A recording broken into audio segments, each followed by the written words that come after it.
วิธีการเอาเหล็กขึ้นหลังคาเหล็กบรรยากาศ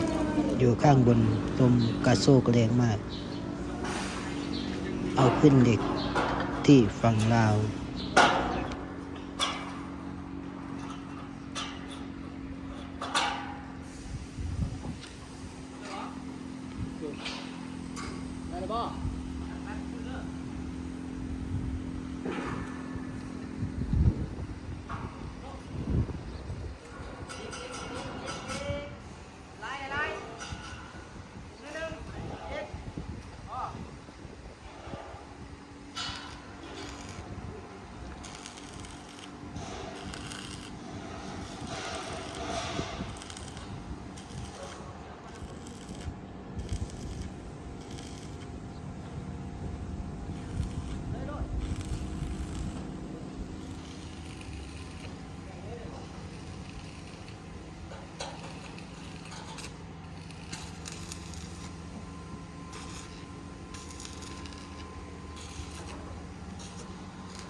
สนใจติดต่อ